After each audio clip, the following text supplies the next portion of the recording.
जय श्री कृष्णा।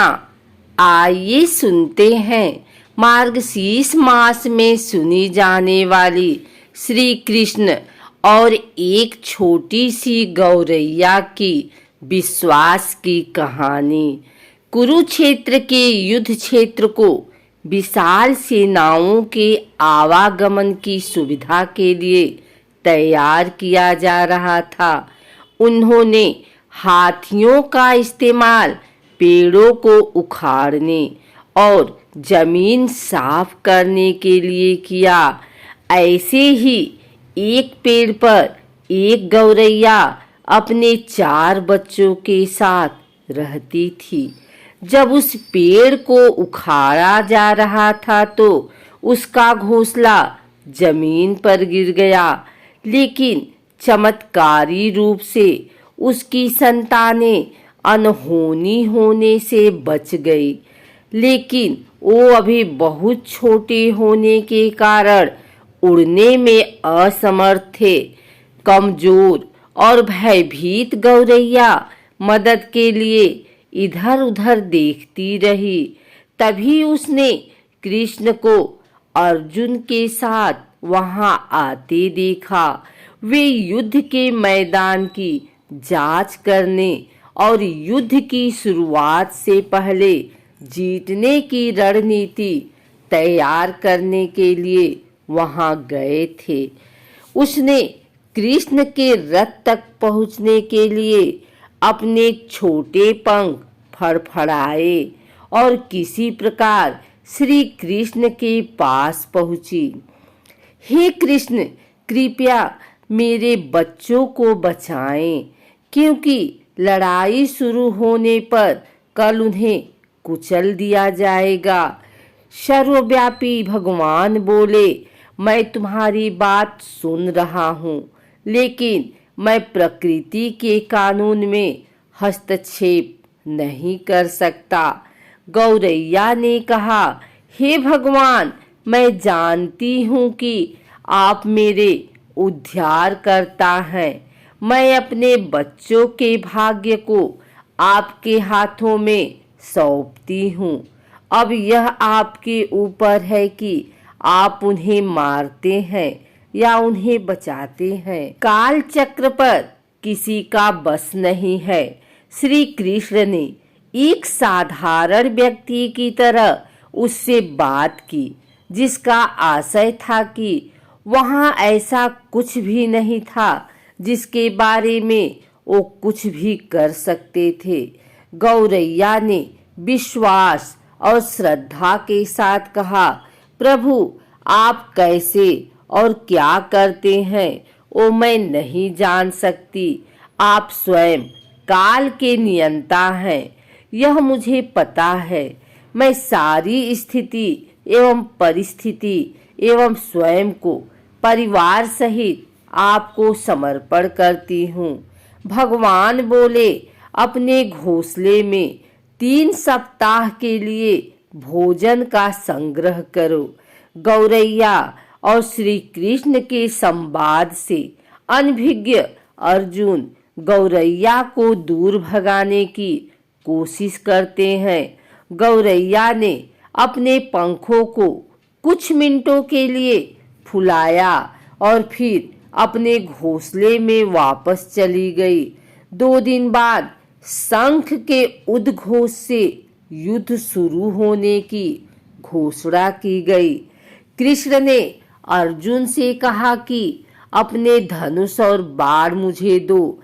अर्जुन चौंके, क्योंकि कृष्ण ने युद्ध में कोई भी हथियार नहीं उठाने की शपथ ली थी। इसके अतिरिक्त अर्जुन का मानना था कि वह ही सबसे अच्छा धनुर्धर है। मुझे आज्ञा दे भगवान, अर्जुन ने दृढ़ विश्वास के साथ कहा। मेरे तीरों के लिए कुछ भी अभेद नहीं है। चुपचाप अर्जुन से धनुष लेकर कृष्ण ने एक हाथी को निशाना बनाया, लेकिन हाथी को मार के नीचे गिराने के बजाय तीर हाथी के गले की घंटी में जा टकराया और एक चिंगारी सी उड़ गई। अर्जुन ये देखकर अपनी हंसी नहीं रोक पाए कि कृष्ण एक आसान सा निशाना चूक गए। क्या मैं प्रयास करूं? उसने स्वयं को प्रस्तुत किया। उसकी प्रतिक्रिया को नजरअंदाज करते हुए कृष्ण ने उन्हें धनुष वापस दिया और कहा कि कोई और कार्यवाही आवश्यक नहीं है। लेकिन केशव, अपने हाथी को क्यों तीर मारा? अर्जुन ने पूछा। क्योंकि इस हाथी ने उस गौरैया के आश्रय उसके घोंसले को, जो कि एक पेड़ पर था, उसको गिरा दिया था। कौन सी गौरैया? अर्जुन ने पूछा। इसके अतिरिक्त हाथी तो अभी स्वस्थ और जीवित है, केवल घंटी ही टूटकर गिरी है। अर्जुन के सवालों को खारिज करते हुए कृष्ण ने उसे शंख फूंकने का निर्देश दिया। युद्ध शुरू हुआ। अगले 18 दिनों में कई जाने चली गई। अंत में पांडवों की जीत हुई।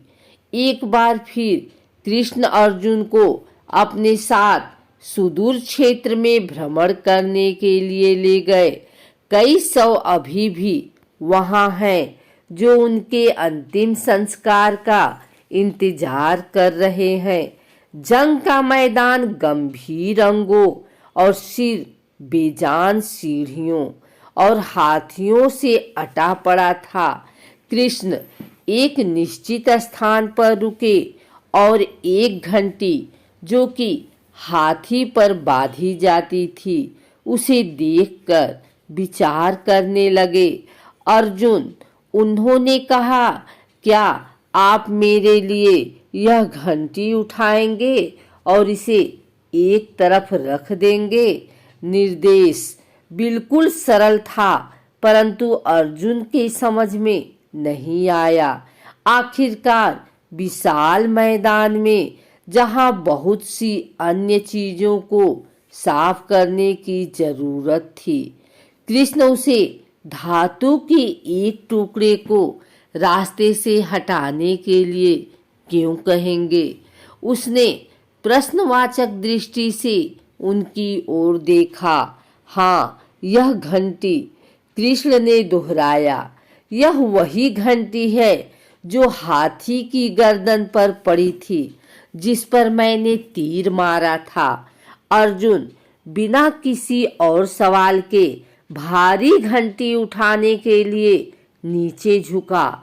जैसे ही उन्होंने इसे उठाया, उसकी हमेशा के लिए जैसे दुनिया बदल गई।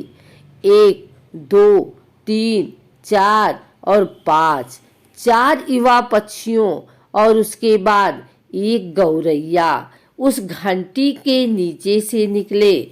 बाहर निकल के माँ और छोटे पक्षी कृष्ण के इर्द गिर्द मंडराने लगे एवं बड़े आनंद से उनकी परिक्रमा करने लगे। 18 दिन पहले काटी गई एक घंटी ने पूरे परिवार की रक्षा की थी। मुझे क्षमा करें हे कृष्ण, अर्जुन ने कहा। आपको मानव शरीर में देखकर और सामान्य मनुष्यों की तरह व्यवहार करते हुए मैं भूल गया था कि आप वास्तव में कौन हैं।